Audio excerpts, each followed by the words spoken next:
Hi, Fam! Hello! Oh my God! Happy birthday! Happy 18th birthday! So sad, wala ako dyan sa debut mo. Nakakainis. Kailan pa naman yun. Well, anyway, you're not getting older, but you're getting better. So, start off. How did we meet? As far as I could hardly remember, we met because of Despina. We went to KFC para mag-crashers. Then, I don't know, nagtuloy-tuloy lang hanggang sa naging super close tayo, as in, na hindi ko talaga alam. Whenever I cry, it gave me hope. Whenever I'm worried, it contented me. Tsaka, we had a lot of fun through the years, and wala talaga makakapantay. Dito nga, wala akong kunyari, wala akong masabihan just like how I did before. And until now, kung paano ako mag-open sa'yo, iba talaga. Pag ikaw na pangga ko. Pangga, oh my God. I don't know. Tsaka, alam mo, hindi kita iniwan Yung isipin iniwan kita, I really have to study, that's why. Anyway, kahit malayo tayo sa isa't isa, I do believe that one day, we'll meet again.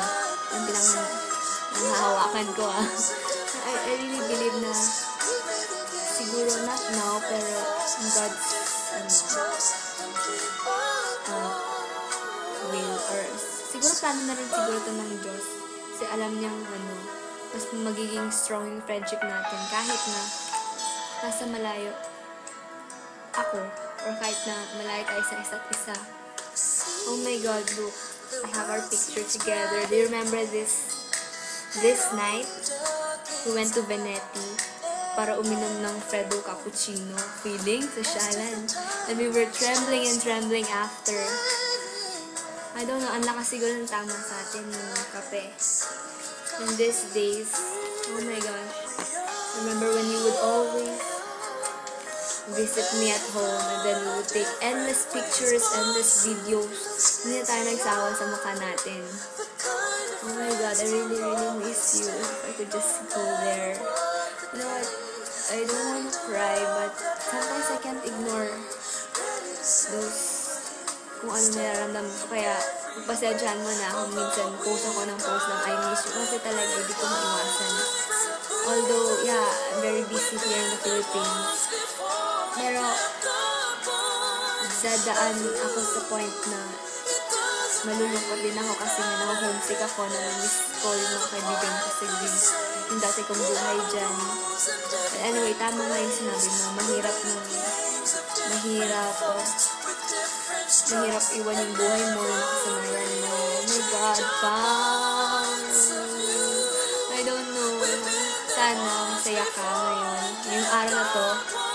And more birthdays to come. I know naman siguro, kaya mong lagpasan lahat ng mga problema mo. Kaya mo yan. Kaya. Nandito lang ako, nandito lang si God. Huwag mo siyang kakalimutan lagi. Be thankful kung anong meron ka. Be contented with what you have also.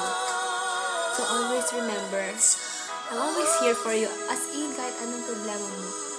Nandiyan naman ang Facebook. Nandiyan naman, we can communicate through the internet. I'm here ready to listen kahit ano. Oh my God, gusto talaga ko nang makita ngayon. I don't know. May your life be filled with pleasures, cheers, and joys. Huwag ka nang mga away joke. I mean, bayaan mo na sila. Kung ano ano na yun. Tsaka, I still have your text message bago ako umalis ng Greece. 7:42 a.m. 25th of May 2012. Sabi mo, Pang, magpakatatag ka dun Sana kahit sa huling araw mo naging masaya ka. ... Hindi ko na babasahin yun. Be strong dun Mag-aral ka ng maayos. Alam ko magiging mahirap. Yes, it was really, really hard for me. Until now, minsan nahirapan ako. Napagdaanan ko na yan. mahirap mawalay sa pamilya at mga taong nakasanayan mo na true. As in, ang hirap mawalay. Pero kayanin mo ha, para sa future mo. Yes, I'm really doing this for my future. Mamimiss ko yung mga sumbong mo. Skype na lang tayo pag andun ka na. Yeah, those Skype can't take the place of missing you. Yes. Tsaka, sorry, minsan hindi na ako masyadong nag-o-online dahil sobrang dami ng ginagawa ko.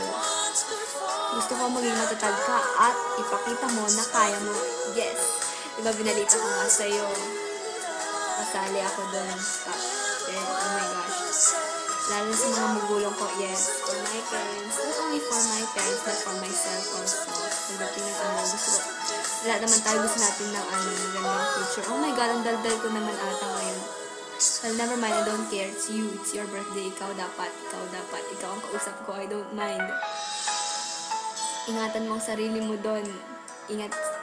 Keep on praying lang. Sorry di kita mahatid. Yes, I know. Pero okay lang. Kahit di mo ako ihatid sa airport. At least, nagkasama tayo nung 48 hours ko na sa Greece. Pagbutihan ko na lang ang test na to. Oh yeah, you had your test nung flight ko, kaya hindi ka nakarating. Pero it's okay. At least, for our future, for your future, for my future. Alright. Well, anyway, sabi mo, masaya ako na kahit sa konting sandali, madami kang magandang bagay na maaalala ko pag malayo ko na, oh my God, yeah. You know, minsan, konting bagay lang na makita ko dyan sa labas. Sabihin ko, oh, si Pangga, oh, may naalala naman ako. Laging ganun. Kunyari, magkukwentuhan kami ng mga friends ko lang dito. Sasabihin ko, oo, kami rin ng best friend ko. Oo, kasi, sa school pa naman, di ba yung chair ko, yung armchair ko, nandun yung picture natin. Kasi natanong nila, sino to, ate mo? Sino to, tita mo? Sino to? Hindi, best friend ko. Kasi sabi nila, ba't tanda? Sabi ko, ganun talaga, age doesn't matter. Sabi ko, ganun. Well, anyway, it's not about how long you've known each other, but it's about who stayed and never left during your darker days. I really thank you for that. I really thank you. I'm so I don't know kung siguro really blessed dahil nakilala kita. May you achieve whatever you desire. Alam ko, you deserve kung ano talaga ang mga na-achieve mo ngayon sa buhay mo. Taray. I love you, and I miss you. Hindi ko alam, to the 9th power, times 2, times 3, times 4, to the highest level na siguro. So, yun lang. Oh my God, ang dami ko lang nasabi. Well, anyway, ewan, gusto kong magbakasyon dyan. Or sana naman, umuwi ka rin dito. Gusto na kitang makita. So, yun. Enjoy your day. Bye. I miss you. Till we meet again.